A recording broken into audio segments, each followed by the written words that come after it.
Okay, so I believe it was today Ben Carson was labeled Donkey of the Day. Um, I watched him throughout the whole election series, like the debates, and I feel like he kind of gets a bad rap because he's a black conservative, and maybe some of the points it's difficult for him to articulate. But he said that um, uh, the government taking care of black people is almost as bad as slavery. Now, or something along those lines. He's the something of urban housing and development, HUD. I think it's like the Secretary of Urban Housing. Sorry, it's a live stream and I'm doing it all freestyle. Um, so I think what he was saying, some of it was hyperbolic. I'm going to try and put it in a context that I understand, and some people might understand as well. Being Canadian, so essentially, in Canada, they had residential schools for the Native Americans. Now they ripped the children away from their families, from their parents, and a lot of them lost their culture. They were forcing them to assimilate. Now, in the United States, you had slavery. Again, families separated and such. Um, and he said it was the worst thing since slavery.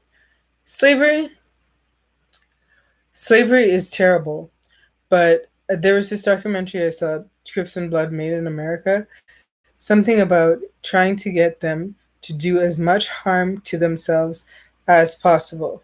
You know you've truly oppressed a people when they're doing it to themselves. So, um, what and that might have been what Ben Carson was talking about. So it's particularly with housing and urban development, they are profiting off of destroying black homes because these people, the man is removed from the household. The man is removed or he removes himself from the household. And then you receive funding.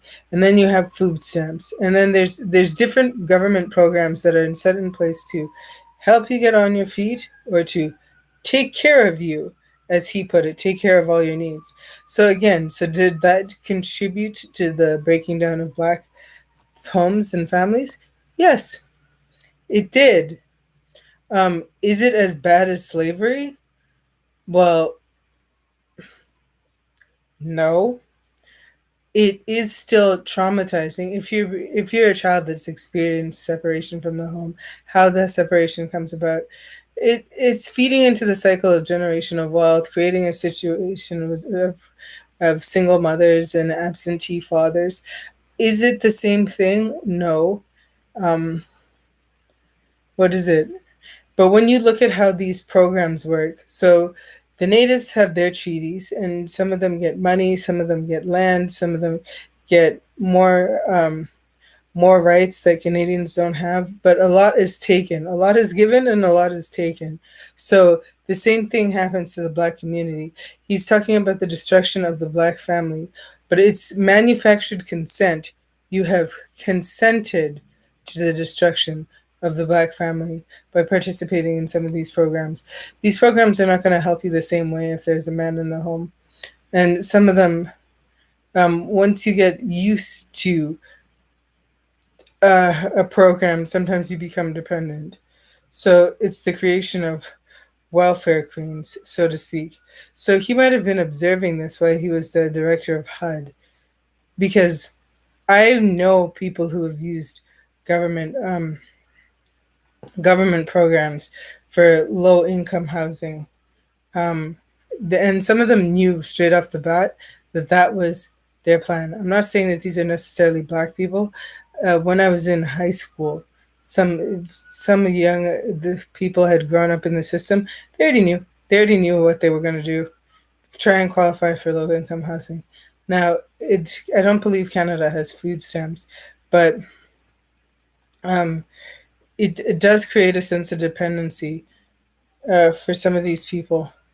Now, uh, as the director of housing and urban development, they were probably rent controlled properties, incentivizing uh, incentivizing you to stay in these environments.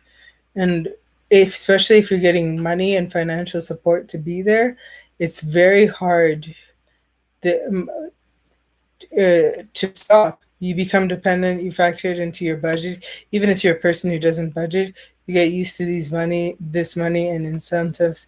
Even for having kids, he's probably trying to figure out, especially when it's given budgets, what the he probably now knows what the makeup is like, some of the case studies of what these people are like.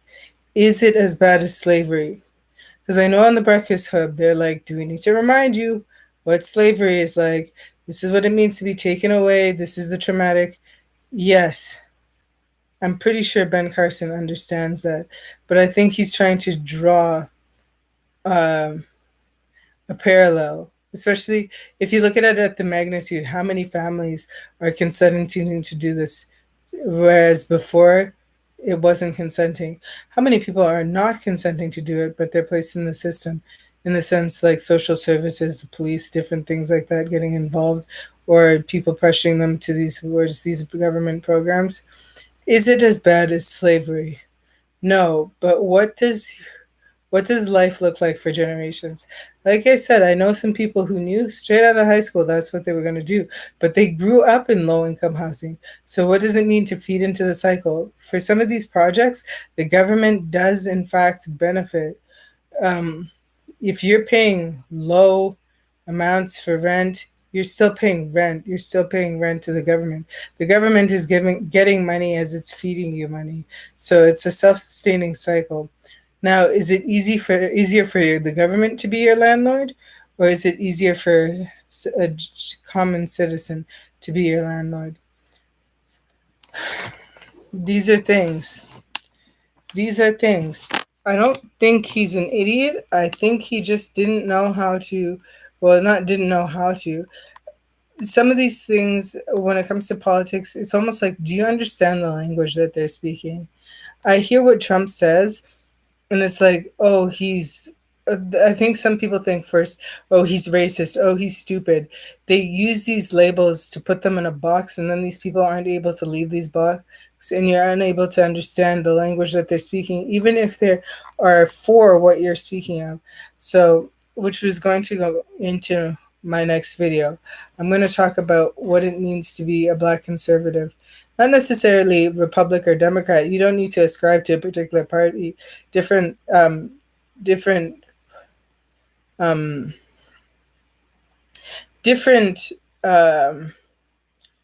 parties can have elements of conservatism in there and liberalism in there.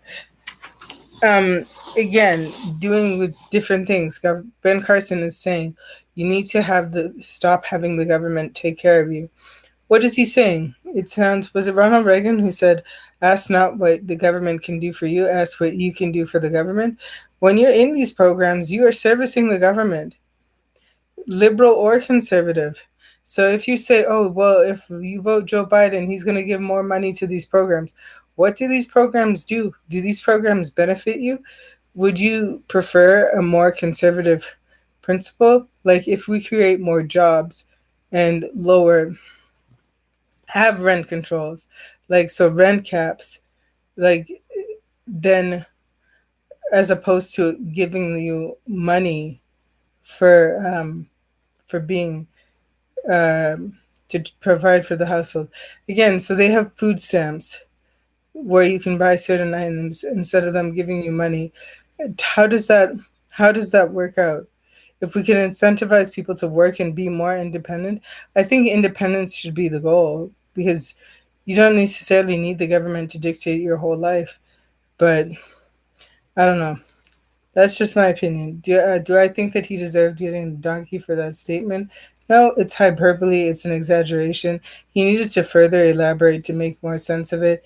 Some things, again, it's like a dog whistle. So I think that it's divisive. You get the black conservatives on one side, the black liberals on the other side, and this is what they're talking about when they talk about critical race theory. You went straight to that place of slavery, but you need to see it in a present day context.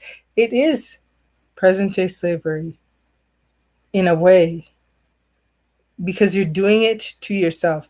Kanye was talking about mental slavery, and I kind of get what he's saying. They are destroying homes. They're incentivizing the destruction of homes. You're doing it to yourself. How many hours a day do you go work? Because some people, yeah, when you're on income support, when you're on welfare, you still work, or wouldn't you rather work so you can spend time with your family? The being a child from a broken home, separation hurts. It's traumatic. Having your parent live hours away in a different city, in a different province, it can be hard. And it was done consensually. Now, slavery has a lot more restraints, but he's talking about the evolution. It would be interesting to look at the divorce rates, the separation rates in terms of and correlations with color and socioeconomic class. It would be easier to see how many single moms are of what socioeconomic class. And I'm sure he saw access to this information. I don't think he's an idiot. He's probably putting it out there because it is a concern, and he is a black man coming to tell the black community that something this is. I think he's trying to communicate it with a sense of urgency. That is what I took from what they were saying. I didn't automatically like assume that he's naive or ignorant or trying to minimize slavery. I don't think anybody wants to minimize slavery, but that's where different people come out and they have this argument. So I'm going to do another video specifically on this topic, black conservatism and critical race theory, but this is just in response to the Breakfast Club giving Ben Carson the donkey of the day.